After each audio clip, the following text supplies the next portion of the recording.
the idea that President Joe Biden needs to step down. So I look at things through a history lens. And nearly every time a president has stepped down, that party lost. Right. When Harry Truman decided to not run for a second term, Dwight Eisenhower wins. When Lyndon B. Johnson decides not to run for a second term, Richard Nixon wins. Right? I could go on and on. This is what normally happens. Right? When Nixon steps down, Gerald Ford did not win. Jimmy Carter wins. Because of course, Gerald Ford replaces Nixon when he runs for real when Nixon steps down. So history wise will tell you that's a bad decision. And this idea that Biden needs to step down, if he did that, it would make the Democratic Party at large look so weak when he is up against a convicted felon, And it just pisses me off that I hear so many people ranting about this. I always say this. Democrats, if Trump would have had the same exact performance that Biden had yesterday, they would have never said he should step down. They would be on TV incessantly defending him, I'm not saying Biden did a good job, but I'm just party optics, looking at it from a history lens. You're a political scientist. That would be a political disaster. I know folks love Gavin Newsom, but Gavin Newsom, I like him a lot. That could be another Beto O'Rourke. You know what I mean? Like you never know. You don't know. And I'll say this too, then I want you to jump in on this idea of Biden stepping down. I reached out to some of the elders in my family. You know what was funny?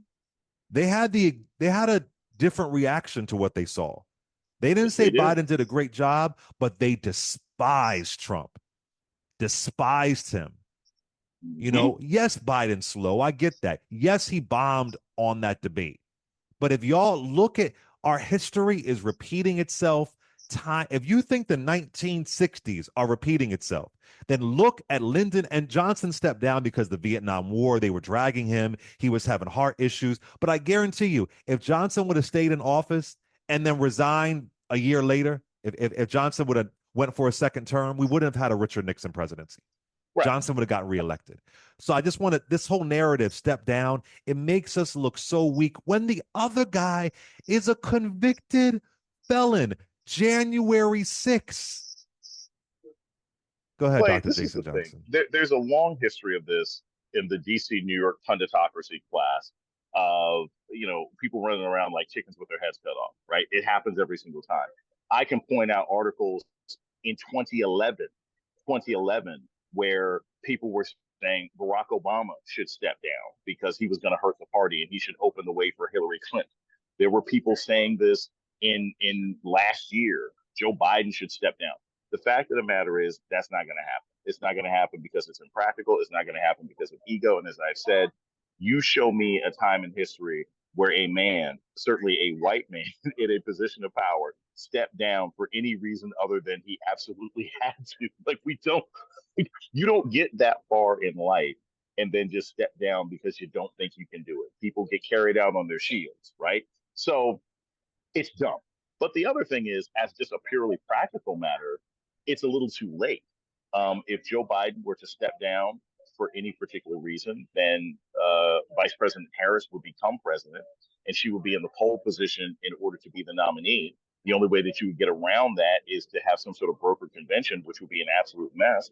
And as much as people like Gavin Newsom, and for some reason want to listen to what he says, despite the fact that he very closely resembles Count Chocula, I got to tell you that, he is an excellent surrogate, but that doesn't necessarily mean he should be president of the United States.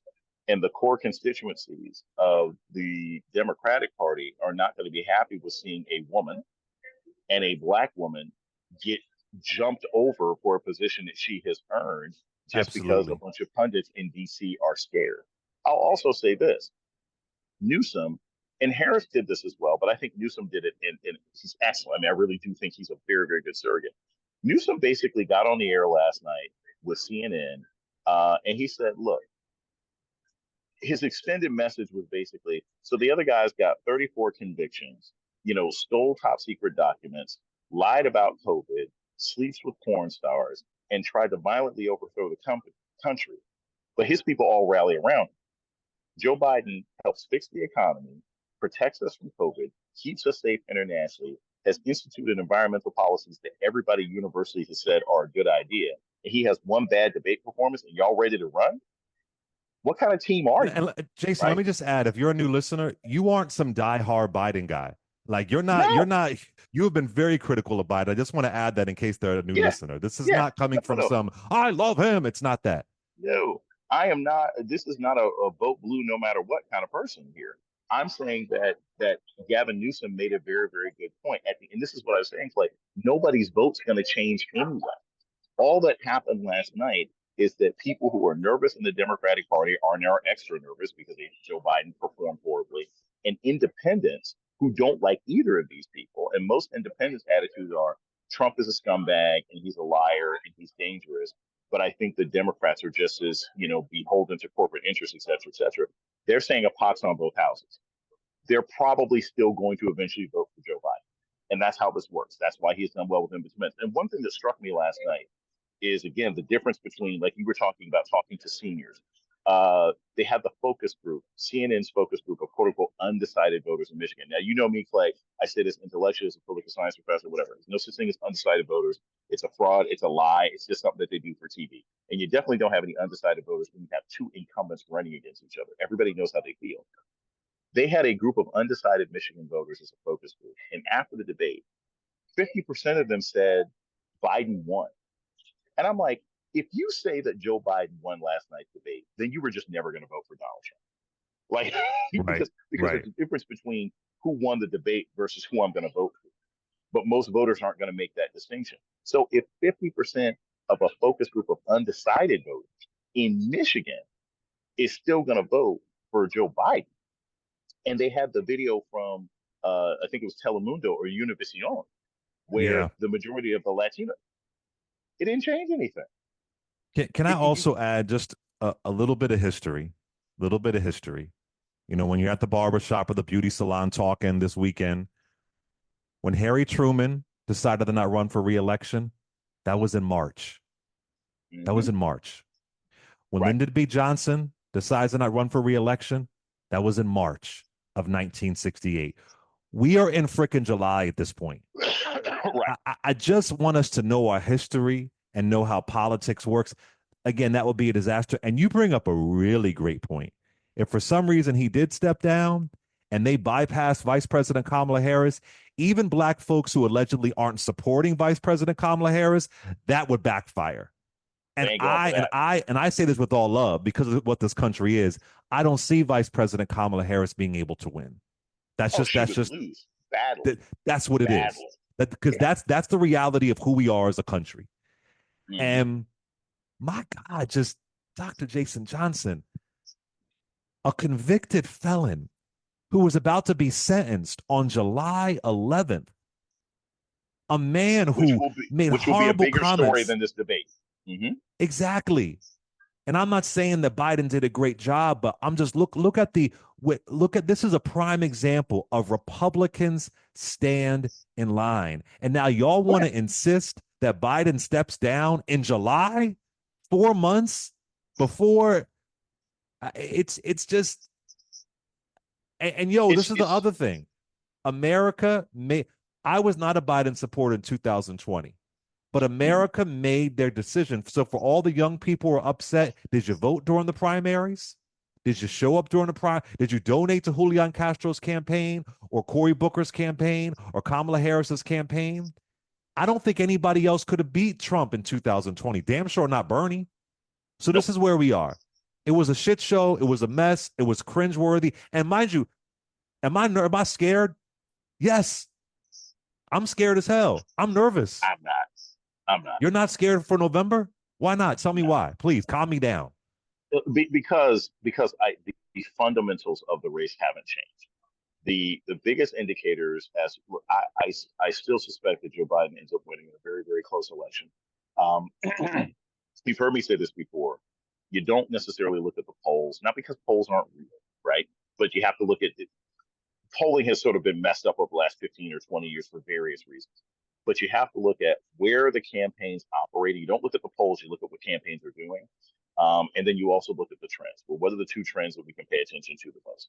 The trends are one, most incumbent presidents get reelected unless there's a once in a lifetime event like, oh, I don't know, COVID. Donald Trump probably would have gotten reelected in 2020 if COVID had happened, right? Incumbents tend to win. It's very rare for an incumbent to get beat. Number two, what have we seen consistently with the economy? Inflation is still bad. It's not as bad as it used to be. Unemployment numbers are down to historic lows. Black unemployment is down. And generally speaking, people reward the incumbent if they think the economy is decent. And then lastly, this. If you look at the vast majority of special elections that have happened over the last 18 months, Democrats have not only won the majority of these special elections, but they have overperformed anywhere from 6 to 12 points, which says that there is a reservoir of enthusiasm or at least antipathy for Republicans that most polling isn't catching. You can't ignore the fact that there's a lot of people who are very concerned about abortion. That's real. I say when you look at Joe Biden, you think of Marlon Brando, in the first Godfather. Yeah, he wasn't running around no more. Yeah, he wasn't cutting deals, but he was sitting back there and they're like, all right, we need a wise decision maker at the end. There's nothing that indicates from how this country is operated that Joe Biden still doesn't know how to do that. Do you have to like him? No. Do you have to like his positions on Gaza? A lot of people don't. Do you think that he's the most effective speaker? No, but you don't get Reagan, Obama, or Bill Clinton every single election. So again, I don't think it's fundamentally changed. I think people are going to be scared about it. I think they're going to talk about it. But the kind of stuff that drives people to the polls, it hasn't changed, Clay, and that's what's probably going to happen. Still nervous, brother. I'm Hey, that's nervous. fine. Look. I'm Like I scared. said, I'm And at the this would airport. be I got a passport. I'm it, at the airport. Don't worry. I know where I'm going. and I'm scared because what the Republican Party wants to do, what the Heritage Foundation wants to do is Mm-hmm. so terrifying. And And also egregious. on the Trump side, I mean, it's really terrifying, man. And they're telling us in plain sight. On the Trump side, he did everything I predicted last night. He's using Southern Strategy 2.0 tactics. Immigrants, black jobs, black jobs. Mm-hmm. He kept on going to the immigrants, the immigrants, the immigrants. I'm surprised trans folks weren't thrown in there. I was waiting for that too. Women's sports. He didn't do that one. But it's so deeply hateful. It's so deeply unpatriotic. It's so But it just the part idea of that that, he's this close really scares the hell but out of here's, me. but here's the thing, Clay. I mean, part of that is the fault of Joe Biden. Let's be True, clear. true. When you're in a debate 101, right? Like debate 101 is it ain't what the moderator asks. You pivot to the thing that you want to talk about. The fact that they went 20 minutes into this debate before anybody mentioned January 6th, the fact that they went 20 minutes into this debate and no one had mentioned abortion, the fact that they went through an entire debate and Joe Biden didn't mention Project 2025, 2028, whatever the hell it is that you want to call it, that was absolute malpractice. The people who prepped Joe Biden need to be fired because you missed a golden opportunity to make it clear to people again how bad and how dangerous this is. But again, most people who bother to care already know. I'm not nervous because I'm confident. I'm just not nervous because I think the fundamentals are the same. And if you look at the Biden campaign, look at where they're spending their time and money. They're in Michigan. They're in Pennsylvania. They're going for North Carolina. Now you're going for North Carolina either because you really think you have a chance to win, or you're doing a Hail Mary because you think you're losing. Where's the Trump campaign going? The Trump campaign is not opening offices in any place new. The Trump campaign is not targeting any place that they hadn't already lost. So it doesn't look like a campaign that's particularly confident. It looks like a campaign that believes at the end of the day, if we just stand here long enough, the other guy will fumble. Donald Trump is going to get 45 to 47% of the vote. That's locked in. Joe Biden can get anywhere from 46 to 51% of the vote if things go his way and they have the proper turnout. None of that's changed. So again, like I would be nervous, and this is the one thing that the Democrats did that was smart, having this debate at the end of June, 2 weeks before Trump's conviction, Right. weeks before, like this is all going to be nothing but a distant memory, probably by next weekend, if True. not That's sooner, true. right? It's a good And point. that's why they wanted the debate this early. If this happened, if this was October, oh, this would be bad. If this was Yeah. the usual debate time in October, this would be horrible. But it's not going to matter now. And Well, by I the can way, in say, some states, uh, early voting starts in 60 days, man. Early exactly. voting is so it's like people are already locked in. Yeah, y'all. This again, Biden stepping down. It's too late. It's Right. not going to happen. Let it go. If this were March, Mm-hmm. maybe it's too late.